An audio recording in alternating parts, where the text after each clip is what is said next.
मां यासिर अकबर जमाली। अॼु असां रेस्पिरेटरी फिजियोलॉजी जे बारे में पढ़ंदासीं। पार्ट 1 हिस्सो पहिरियों।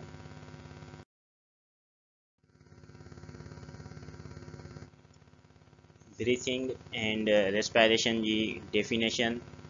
जॾहिं हवा असांजे फेफड़नि ताईं पुॼे ऐं उहा असांजे रत में शामिलु थिए ऐं पोइ असांजे सेलनि ताईं पुॼे ऐं उते यूटिलाइज़ थिए, इन खे असां जेको आहे ब्रीथिंग एंड रेस्पिरेशन चवंदा आहियूं। इन में जेको आहे टिनि ॻाल्हियुनि जो हुअणु तमामु घणो ज़रूरी आहे। हिकु जेको आहे वेंटिलेशन ब्रीथिंग, ॿियो जेको आहे एक्सटर्नल रेस्पिरेशन ऐं टियों जेको आहे इंटरनल रेस्पिरेशन। फस्ट जेको आहे वेंटिलेशन, असां उनखे चवंदा आहियूं जेका हवा आहे असांजे एल्विलाई ताईं पुॼे ऐं एक्सचेंज थिए असांजे जेको आहे ब्लड जे विच में। ऐं उनखां पोइ जेको आहे एक्सटर्नल जेकी आहे रेस्पिरेशन, एक्सटर्नल रेस्पिरेशन में जेकी उहा वरी एयर आहे या ऑक्सीजन आहे उहा असांजे सेलनि जे खां ताईं पुॼे, सेलनि जे अंदरि दाख़िल न थिए पर सेलनि जे जेको आहे ॿाहिरि ताईं पुॼे, उन खे असां एक्सटर्नल रेस्पिरेशन चवंदा आहियूं। ऐं इंटरनल रेस्पिरेशन असां उनखे चवंदा आहियूं जॾहिं उहा जेकी ऑक्सीजन आहे उहा सेलनि जे अंदरि दाख़िल थिए ऐं उहा ऑक्सीजन जेको आहे पोइ यूटिलाइज़ थिए ऐं उनजे अगेंस्ट में जेको आहे कार्बन डाइऑक्साइड ठहे। ऑक्सीजन जेकी आहे असांजे सेलनि ताईं कार्डियोवेस्कुलर सिस्टम जे ज़रिए पुॼंदी आहे। कार्डियोवेस्कुलर सिस्टम में असां हार्ट बि अची थी वञे, आर्टरीज़ एंड वेंस थी अची वञनि। हार्ट जेकी आहे पंपिंग ऑर्गन हूंदो आहे असांजे जिस्म में, जेको असांजे जेको आहे रत खे पुॼाईंदो आहे असांजे सेलनि ताईं आर्टरीज़ एंड वेंस जी मदद सां। Structure of the respiratory system, structural जेको आहे बेसिस ते रेस्पिरेटरी सिस्टम ॿिनि हिस्सनि में डिवाइड थियल आहे। हिकिड़ो अपर रेस्पिरेटरी सिस्टम ऐं ॿियो जेको आहे लोअर रेस्पिरेटरी सिस्टम में। ऐं फंक्शनली जेको आहे ॿिनि ज़ोन्स में जेको आहे असांजो रेस्पिरेटरी सिस्टम जेको आहे डिवाइड थियल आहे। हिकिड़ो कंडक्टिंग ज़ोन ऐं ॿियो जेको आहे रेस्पिरेटरी। फंक्शनली असांजो रेस्पिरेटरी सिस्टम ॿिनि ज़ोन्स में तक़सीम थियल आहे। हिकिड़ो कंडक्टिंग ज़ोन आहे, ॿी रेस्पिरेटरी ज़ोन आहे। हीअ जेको आहे कंडक्टिंग ज़ोन तव्हां ॾिसी रहिया आहियो ऐं उनखां पोइ हीअ आहे रेस्पिरेटरी ज़ोन। रेस्पिरेटरी ज़ोन असां हिनखे इन करे चवंदा आहियूं छाकाणि हिते एल्विलाई मौजूदु आहिनि ऐं उन्हनि मां जेके आहिनि गैस एक्सचेंज थींदी आहे। एंड स्ट्रक्चर जे बेसिस ते असांजे जेको आहे respiratory system upper respiratory tract and lower respiratory tract में डिवाइड थियल आहे। अपर में जेके आहिनि स्ट्रक्चर था अचनि नेज़ल कैविटी, फेरेंक्स, लेरेंक्स ऐं लोअर में जेके आहिनि उहे trachea, primary bronchi and lungs आहिनि। फिजियोलॉजिक डेड स्पेस, फिजियोलॉजिक असां डेड स्पेस उनखे चवंदा आहियूं जिन एल्विलाई, जेके एल्विलाई हूंदा आहिनि उहे डैमेज थींदा आहिनि कंहिं बीमारी जे सबबु या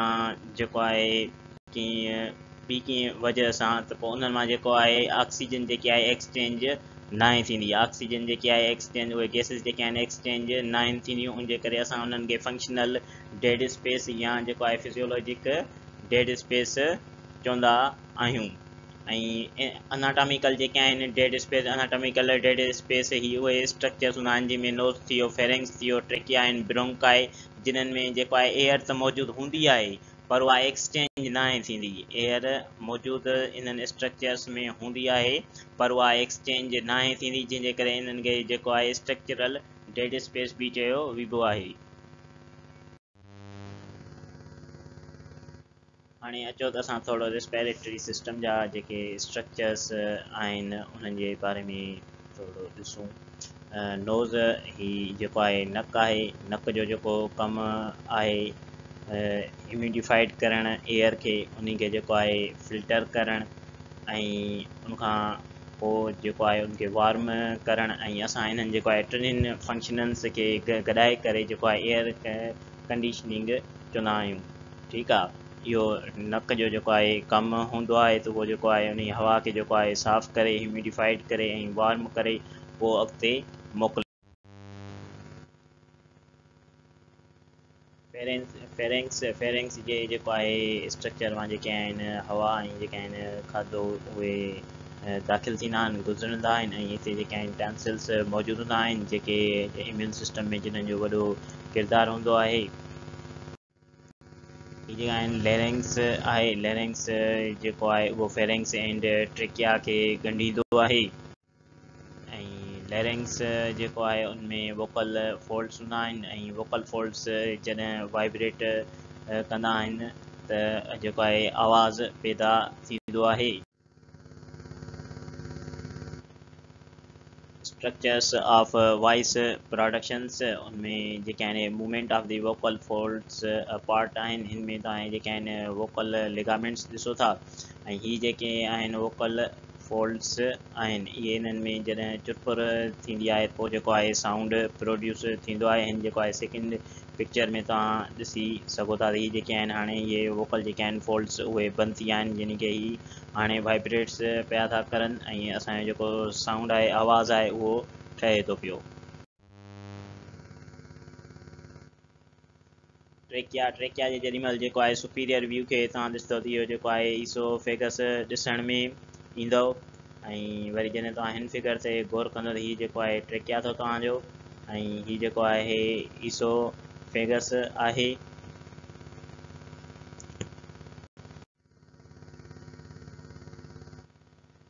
ब्रोंकाई ट्रेकिया जेको आहे ॿिनि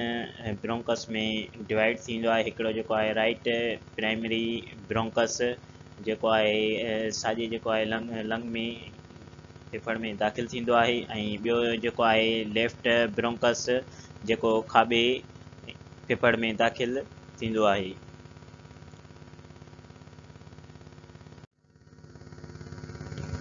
ब्रोंकाई जेके आहिनि जॾहिं उहे लंग्स में दाख़िल थींदा आहिनि त उन्हनि जूं जेके आहिनि ॿियूं ब्रांचिस जेके आहिनि उहे निकिरणु शुरू थींदियूं आहिनि। जीअं तव्हां हिते ॾिसो था branching of the bronchial tree trachea थी वियो। ट्रेकिया खां पोइ जेके आहिनि मेन ब्रोंकाई आहे, मेन ब्रोंकाई खां पोइ जेको आहे लोबर ब्रोंकाई अची वियो। लोबर ब्रोंकाई वरी फर्दर जेको आहे अॻिते हली डिवाइड थींदो सेगमेंटल ब्रोंकाई में। सेगमेंटल जेके आहिनि ब्रोंकाई उहे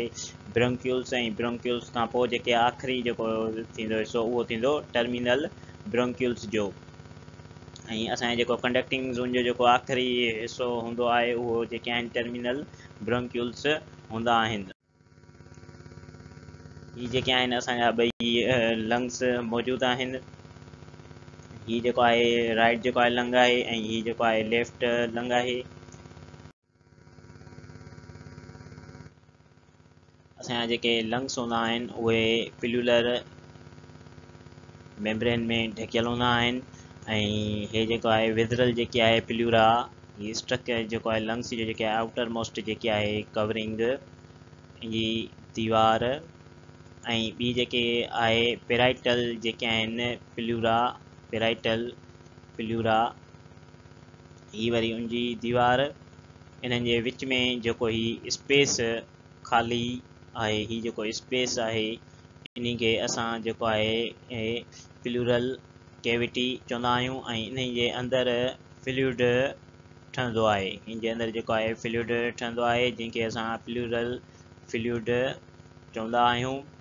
ऐं इन जे अंदरि ई जेको आहे फोर्स हिकिड़ो यानी की प्रेशर ठहंदो आहे डेवलप थींदो आहे जंहिंजे करे उहो जेको आहे प्रेशर निगेटिव हमेशह हूंदो आहे ऐं इहो जेको फ्लूइड आहे इन जी स्लाइड जेको आहे सक्शन थींदी आहे लिम्फेटिक चैनल्स जे ज़रिए जंहिंजे करे जेको आहे उहो नेगेटिव प्रेशर ठहंदो आहे।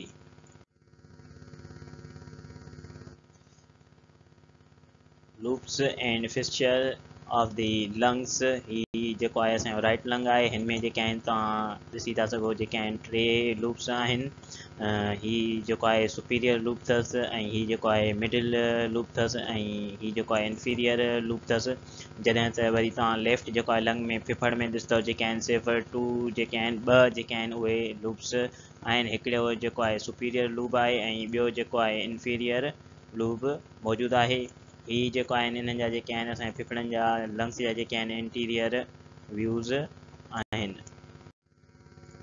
एरियुलाई जॾहिं कंडक्टिंग जेकी ज़ोन आहे उहा जॾहिं ख़तमु थींदी आहे ऐं रेस्पिरेटरी जेकी आहे ज़ोन जॾहिं शुरू थींदी आहे पोइ जेके आहिनि रेस्पिरेटरी ब्रोंक्यूल्स उहे वरी अॻिते हली डिवाइड थींदा आहिनि। एल्वुलर जेके आहिनि डक्ट्स में उहे अॻिते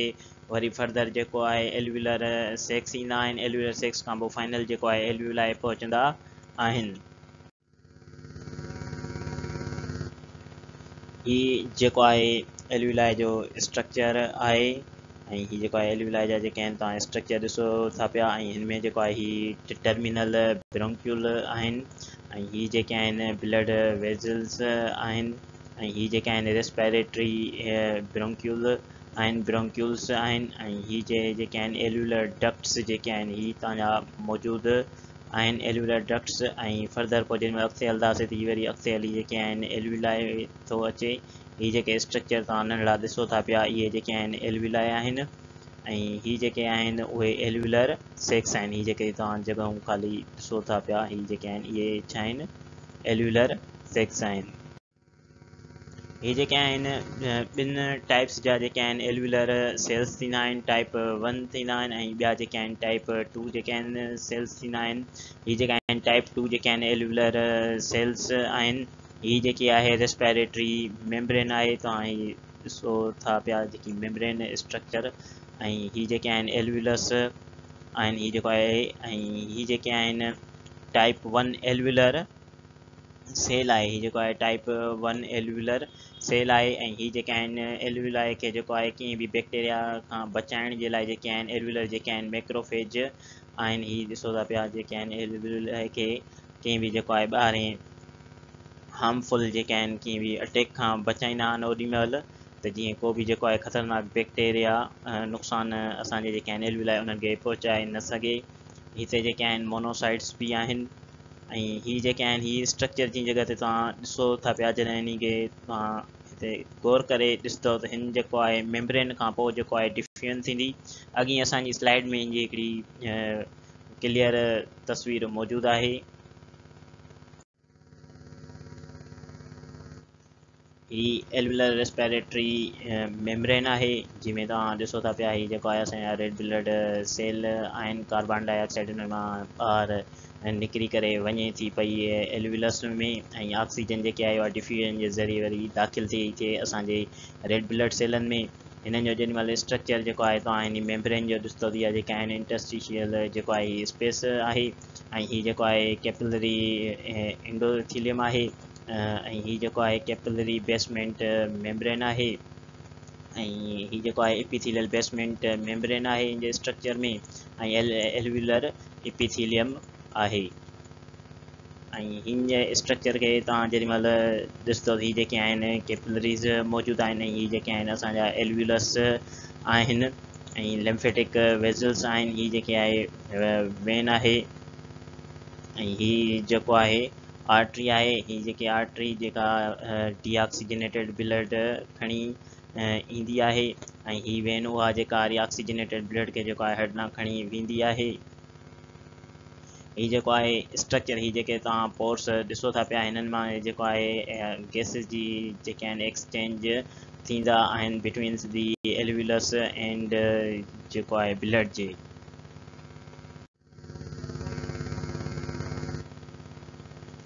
ब्लड सप्लाई जेका लंग्स के थींदी आहे हिकिड़ा पल्मोनरी आर्टरीज़ जे ज़रिए थींदी आहे ऐं ॿियो जेको आहे ब्रोंकियल आर्टरीज़ जे ज़रिए थींदी आहे सिस्टमेटिक सर्कुलेशन्स जे ज़रिए। ऐं ब्लड जेको उतां वरी ॿाहिरि निकिरंदो आहे उहो पल्मोनरी वेन्स मां निकिरंदो आहे एंड ब्रोंकियल वेन्स मां निकिरंदो आहे। ऐं ब्रोंकियल जेके आर्टरीज़ आहिनि इहे लंग्स खे उन्हनि जा जेके पंहिंजा सेल्स हूंदा आहिनि लंग्स जा उन्हनि खे पुॼाइण कमु हूंदो आहे ऐं पल्मोनरी जेके आर्टरीज़ आहे इहा जेकी रत खणी वेंदी आहे इहा लंग्स जे एल्वियुलाई वारे पासे खणी वेंदी आहे एक्सचेंज थियण जे लाइ। ऐं जेको रत जेको आहे जेको उतां खां वरी वापसि वेंदो आहे पल्मोनरी वेन्स खां हर्ट वारे पासे वेंदो आहे ऐं जेको आहे ब्रोंकियल जेके वेन्स आहिनि इन्हनि जो बि जेको आहे रत वरी पल्मोनरी वेन्स में ई शामिलु थींदो आहे। हिकिड़ी ॻाल्हि यादि रखो त जेको ब्रोंकियल जेके वेन्स आहिनि इन्हनि जो रत जेको आहे हर्ट जे राइट जेको आहे आर्ट्रियम में डायरेक्टली नाहे वेंदो। उहो जेको ब्रोंकियल जेके वेन्स आहिनि उन्हनि जो जेको रत आहे उहो दाख़िल थींदो आहे पल्मोनरी वेन्स में मीन्स बाईपास कंदो आहे सिस्टम खे ऐं जॾहिं ते ब्रोंकियल जेके वेन्स वारो जेको ब्लड हूंदो आहे उहो डीऑक्सीजिनेटेड हूंदो आहे ऐं पल्मोनरी वेन्स वारो जेको ब्लड हूंदो आहे उहो ऑक्सीजिनेटेड हूंदो आहे ऐं इहे जेके आहिनि पोइ पाण में मिक्स थी वेंदा आहिनि ऐं जॾहिं रत जे अंदरि जॾहिं ऑक्सीजन जी कमी थी वेंदी आहे त वेज़ो कंस्ट्रिक्शन थींदी आहे वेज़ो कंस्ट्रिक्शन्स उन्हनि एल्विलाई जे उन एरियाज़ ॾांहुं थींदी आहे जिन एल्विलाई में ऑक्सीजन घटि मौजूदु हूंदी आहे जिन एल्विलाई में ऑक्सीजन घटि मौजूदु हूंदी आहे उन्हनि जूं जेकी कैपिलरीज़ आहिनि जिस्म उन्हनि खे असांजो बंदि करे छॾींदो आहे वेज़ो कंस्ट्रिक्शन्स थी वेंदी आहे ऐं उहो जेको रत आहे उहो उन्हनि एल्विलाई ॾांहुं वेंदो आहे जिन में ऑक्सीजन तमामु घणी मौजूदु हूंदी आहे पोइ उहो जेको आहे रत असांजो जेको आहे उन जेको आहे पासे वेंदो आहे उन्हनि एल्विलाई ॾे वेंदो आहे जिथे ऑक्सीजन जिन्हनि एल्विलाई में तमामु घणी मौजूदु हुजे जीअं जेको आहे जिस्म जी जेको आहे मिक़दार खे ऑक्सीजन जी मिक़दार खे पूरो करे सघिजे जॾहिं असां अंदरि साह खणंदा आहियूं त उन दौरान जेको आहे इंटरनल जेके आहिनि इंटरकास्टल मसल्स रिलैक्स थींदा आहिनि एक्सटर्नल जेके आहिनि इंटरकास्टल मसल्स कंट्रैक्ट थींदा आहिनि रिबकेज जेकी असांजी छाती हूंदी आहे सीनो आहे उहो जेको आहे मथे थींदो आहे ऐं ॿाहिरि निकिरी ईंदो आहे ऐं डायाफ्राम जेको आहे उहो हेठि थींदो आहे जंहिंजे करे जेको आहे प्रेशर डिक्रीज़ थींदो आहे ऐं एयर जेकी आहे उहा असांजे फेफड़नि में दाख़िल थींदी आहे ऐं इनहेलेशन खां पोइ वरी अची था वञूं एक्ज़हेलेशन ते यानी की जॾहिं असां साह जेको आहे ॿाहिरि खणंदा आहियूं त जेके इनहेलेशन जा जेके आहिनि प्रोसीजर जेको हुयो उहो सॼे जो सॼो जेको आहे रिवर्स थींदो आहे इंटरनल जेको आहे इंटरकास्टल जेके मसल्स आहिनि उहे कॉन्ट्रैक्ट थींदा आहिनि एक्सटर्नल जेके आहिनि इंटरकास्टल जेके मसल्स आहिनि उहे रिलैक्स थींदा आहिनि ऐं रिब केज जेकी आहे उहा वरी वापसि जेको आहे पंहिंजी पोज़ीशन में अची वेंदी आहे ऐं डायाफ्राम जेकी आहे उहा वरी जेको आहे मथे जी तरफ़ जेको आहे मूव करणु शुरू थींदो आहे ऐं वॉल्यूम जेको आहे थोरो सो हिकु कैविटी जो उहो डिक्रीज़ थींदो आहे ऐं प्रेशर जेको आहे उहो इंक्रीज़ थींदो आहे जंहिंजे करे एयर जेकी आहे उहा असांजे फेफड़नि खां ॿाहिरि निकिरी वेंदी आहे ॿिनि क़िस्मनि जा जेके आहिनि प्रेशर हूंदा आहिनि एयर खे जेके इन कराईंदा आहिनि असांजे फेफड़नि में ऐं आउट कराईंदा आहिनि असांजे लंग्स में हिकिड़ो जेको आहे एल्वियुलर प्रेशर हूंदो आहे ऐं ॿियो जेको आहे प्लूरल प्रेशर हूंदो आहे प्लूरल जेको आहे प्रेशर इनहेलेशन जे दौरान जेको आहे -7.5 थींदो आहे -7.5 थींदो आहे -5 खां ऐं उन दौरान ई जेको एल्वियुलर प्रेशर हूंदो आहे उहो प्लस जेको आहे तक़रीबन 1 खां -1 थींदो आहे जॾहिं इहे ॿई प्रेशर इन जॻहुनि ते पुॼंदा आहिनि एल्वियुलर प्रेशर -1 थींदो आहे ऐं प्लूरल जेको आहे प्रेशर -7.5 थींदो आहे पोइ जेकी एयर आहे उहा असांजे लंग्स में इंटर थींदी आहे दाख़िल थींदी आहे ऐं जॾहिं इहे वरी प्रेशर वापसि वरी जॾहिं एल्वियुलर जेको आहे प्रेशर +1 ते हलियो वेंदो आहे ऐं जेको आहे प्लूरल जेको आहे प्रेशर उहो वरी जेको आहे -5 ते हलियो वेंदो आहे इहे जॾहिं ॿई प्रेशर थींदा आहिनि पोइ एयर जेकी आहे उहा एक्ज़ेल थियणु शुरू थींदी आहे एयर जेकी आहे असांजे फेफड़नि मां निकिरणु पोइ शुरू थींदी आहे इन्हनि प्रेशर्स जे करे इन्हनि ॿिन्हिनि प्रेशर जे करे जॾहिं इहे प्रेशर जेके आहिनि प्लूरल प्रेशर जेको आहे उहो जॾहिं -7 जेको आहे 5 थींदो आहे ऐं जेको आहे एल्वियुलर प्रेशर -1 थींदो आहे पोइ एयर असांजे जेको आहे लंग्स में इंटर थियणु शुरू थींदी आहे ऐं जॾहिं वरी इहे जेके आहिनि एल्वियुलर जेको आहे प्रेशर +1 थींदो आहे ऐं प्लूरल प्रेशर जेको आहे -5 थींदो आहे त हवा जेको आहे असांजे लंग्स मां निकिरणु शुरू कंदी आहे breathing patterns and respiratory movements eupnoea जेको आहे असां नॉर्मल रेस्पिरेशन खे चवंदा आहियूं ऐं एपीनिया जेके आहे cessations of the air flow for at least जेको आहे 10 सेकेंड्स जॾहिं जेको आहे साह 10 सेकेंडनि जे लाइ साह जेको आहे बंदि थी वञे उन खे असां जेको आहे एपीनिया चवंदा आहियूं ऐं डिस्पीनिया जेको आहे शॉर्टनेस ऑफ ब्रीथ यानी की साह खणण में तकलीफ़ थियणु उन खे असां डिस्पीनिया चवंदा आहियूं ऐं टेकीपीनिया जेको आहे असां एबनॉर्मली जेको आहे असां ज़ोर ज़ोर सां वॾा वॾा साह खणणु शुरू कयूं त उन खे असां टेकी surfactant surface tension and collapse of the alveoli surfactant जेको आहे इहो हिकिड़ो एजेंट हूंदो आहे पाणी में ऐं इहो जेको आहे ठहंदो आहे इहे टाइप 2 जेके एल्यूलर एपिथेलियल सेल हूंदा आहिनि उन्हनि जेके आहिनि उहे सीक्रेट कंदा आहिनि ऐं इन्हनि जो जेको इहो ठहियलु हूंदो आहे उहो PDPPC ऐं जेको आहे सर्फेक्टेंट एपोप्रोटीन्स जो एंड कैल्शियम आयन्स जो ठहियलु हूंदो आहे ऐं इन्हनि जो जेको हूंदो आहे PDPPC उहो जेको आहे रिड्यूस कंदो आहे सरफेस